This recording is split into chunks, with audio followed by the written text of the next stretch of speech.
Welcome back to the Garden with Joy and Holly radio show. Happy to have you along.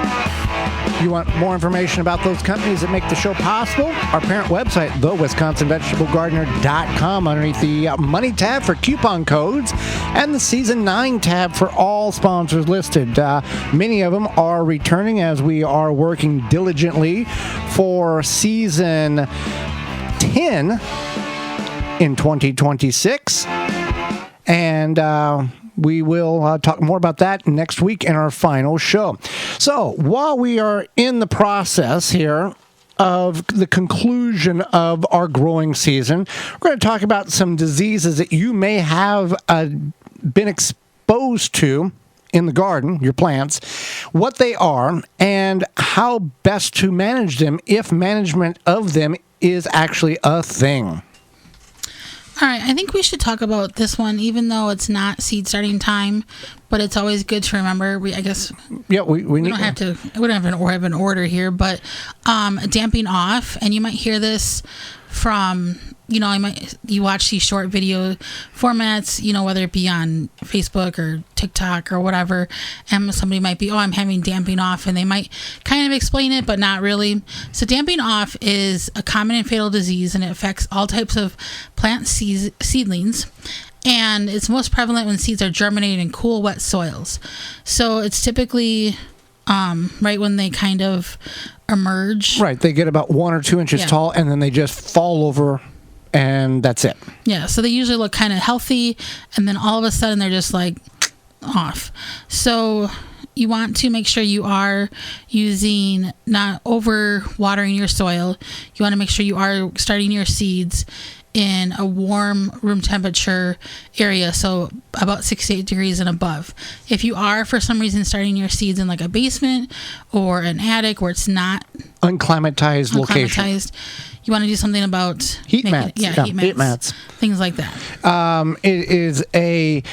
It's caused by several species of fungi and fungus that gets in the soil because of the issues. Now, what we have found that works very well is when we start our seeds, we've got the seed tray, we've got fill in the blank, brassicas. Is that the cinnamon? We get powdered cinnamon. You take and you plant your seeds, you water your seedlings, and then you sprinkle on just a fine dusting of cinnamon over your whole seed tray or area in which the seeds have been planting.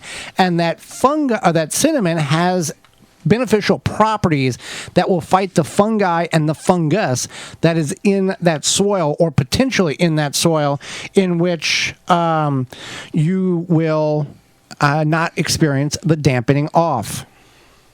All right, so we have rose rust. Yes. So this is something that, I don't know much about this one because we don't grow We are roses. not rosarians, but we've had that is a real term. That's not a made-up one. So it does affect many varieties of roses. Its hybrids are more prone to the disease, and it can be more prevalent if the summers are warmer and the winters are cooler, or on the coast. So rose rust looks like rust, yellow spots, what color is rust? Like a dark orange? Dark orange, brown. Whatever, however you want to describe it. And this comes from the fungi. So the fungi spreads and infects the roses, and it causes this problem. Once the symptoms develop, it is difficult, so you want to prune that out. Right, remove the infected leaf area and to prevent that spread, and make sure there's good air circulation to avoid overhead watering. For you, I know when it rains, we can't avoid that. And apply a fungicide containing copper, sulfur, and other beneficial properties on that. So again, whenever we're trimming the infected area, let's not drag it across through the rest of the rose patch, because some roses may be infected, others aren't. But if you're dangling that over and just, I'll get it to the trash, you want to encapsulate it in a bucket, or preferably a bag in which it's going to be discarded right away with, so you're not contaminating another device that you have to sanitize. You're wanting to try to keep things as clean as possible, and make sure when you do prune that you do wipe down your pruners with isopropyl alcohol to kill anything that may be on there, so you're not spreading 2 other roses as you're trimming and pruning and cutting flowers and deadheading. All right, so another issue that can happen to houseplants is root rot on houseplants. And this is just where the roots of the plant rot. Your plant might be looking healthy. All of a sudden, it's not looking healthy. You're like, oh, maybe I haven't watered in a while or something. And then you water and it's like still like looking sad. And then it just dies. And you're just like, okay. And then you pull the roots out and the roots are mushy and disgusting. And what happened is you got root rot. So one thing you can do is avoid by overwatering your plant. So with that being said, you put it on a schedule. You can do once a week. Usually most houseplants just need once a week. Some of them are like once a month. Yeah, some are like once a month. So that's one, paying attention as to how often you should water it, and then also making sure you just stick to that schedule, because it can be like, or if you have, maybe you work in a place where multiple people are thinking, oh, it's time to water the plant, and then all of a sudden, nobody waters the plant. yeah. Or the opposite. You're the only one that waters it, and you have to give it CPR every time you have to water it because nobody takes care of the thing. Right. Maybe you can take it home. So I did that. I brought my plant home during 2020, and then it died because I probably overwatered. I was probably neglecting it. If your plants if everything looks good on your house plant, and then you start seeing yellowing of leaves, this is a tell sign that you're overwatering it. You can pull the root. And if you can catch it early enough, you want to make sure that you is there an issue with the drainage. Has something clogged the drainage. Right. The roots are going to be yellowy, or they're going to be waterlogged, they're going to be spongy, they're going to be decaying, they're going to have a smell to them. At that point, it's pretty much based on the specific plant. There are possibilities of doing certain surgeries on it in order to help it recover. Other plants, there is not really an answer, and it's kind of let the cycle go and get a new plant. Right. So what you can do is so this is a fungus. And so obviously with too much moisture, fungus grows. That's basic plant science. So one is to make sure you're buying plants from a reputable place. Not saying grocery store plants or something like that. Big box store plants are bad, but you don't know how those plants are taken care of, especially at like a major grocery store, and they're just like in this little greenhouse wannabe Hey, area. Bill, can you put the plants on the end cap? Oh, I'll put the plants on the end cap. Ba-boom, ba-boom. Yeah, and then somebody might water them when they come in on... And they fall over because some kid knocks them off, and they're getting all beat up and abused. And they're not happy plants. So that could be one problem. So maybe go to your local garden center, nursery, whatever, to buy a house plant, because they're going to they take care of them. You can... One of the ways you can treat root rot is... a general rule of thumb is remove the plant from its pot and gently rinse the soil from the roots. Inspect the roots and use clean, sharp shears to cut off the roots that are mushy and discolored or dead. And then you can repot it with good, clean potting soil and water it lightly so the soil kind of seats around the roots. And this can potentially help revitalize or reverse the root rot situation.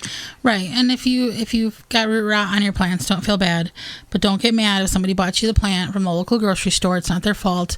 It's called point of sale. But also, you can buy the most healthiest plant at a grocery store, and if you care for it incorrectly, you're going to potentially damage it or kill it. Yeah, that plant that I had in my office, when I brought it home, that plant came from my coworkers who bought it from a grocery store, and in the office it was just fine. And because it was neglected just enough. It was neglected just enough, and I think the air, was drier probably. So who knows? Anyway, so we also have southern blight. So southern blight is... Now this is on tomatoes or just in general? Just in general. Right. It can be a problem in states like Wisconsin, in the northern area. So it goes on to onions, beets, any root crops, rhubarb, strawberry, lettuce, cucumber, melon, etc. So what happens is usually right at the root at the plant, you'll see these water-soaked lesions, and then it can spread from there. So like it can kind of splash around. Well, in order to help treat this issue, you want to focus on prevention and including removal of infected plants and soil, practicing crop rotation with non-host crops that are not susceptible to it, in places where the problem has existed in the past. So you can there's fungicides you can provide some control, but most effectively, preventionary measures you should avoid planting in that area in which it was affected with plants that are non-susceptible to it. Solarizing can be used to kill the fungal structure under the soil. That's whenever you put a black piece of plastic down or a tarp and the heat solarizes, basically bakes the soil to kill. It kills everything, but it's easier to revitalize it with the microbes, the worms, the good stuff after you've got rid of the bad stuff. Right. So that's southern blight. I think this one's kind of this is a fun plant disease, corn smut, especially because I feel like more people are trying to grow backyard corn. It's a disease, but also in certain cultures, it is a delicacy in cuisines. So, corn smut looks like this. I don't even know how you describe it. It looks like a grayish brown black mushroom coming out of the end of the ear of corn. There you go. And not even the whole ear of corn is developed. It's just growing in where the ear of corn should be. Yes, that's exactly what it looks like. And it is a fungal disease. So corn smut happens because the spores lived in the soil at some point and they got reactivated and then they decided to show up on your corn. So this could be a fungus that has lived in your soil for years and years and years, and then the one year that you grow corn, it just happens. Uh-huh. And there's nothing wrong with corn smut. Basically, what you do is you remove the plants, you knock the corn smut off, and again, you can eat this. I don't know how you eat this, but you could look that up, and I don't know if you can cook it or what, but then once this has formed, they do recommend burning it or putting it into the trash because then it will help prevent the spores from spreading. I don't know why you'd want to burn it, but yeah. Outbreaks are more common when midsummer temperatures are between the 80 and 92 degrees Fahrenheit or 27, 33 degrees Celsius. And I've seen this in big ag as well, not in entire fields, but sporadic here and there. You would see it every now and then. So corn smut, if it happens to you and you're interested in consuming it, you can find recipes. Otherwise, you want to plant it in a different area. And there you go. Some diseases in which you may have and you can work and manage.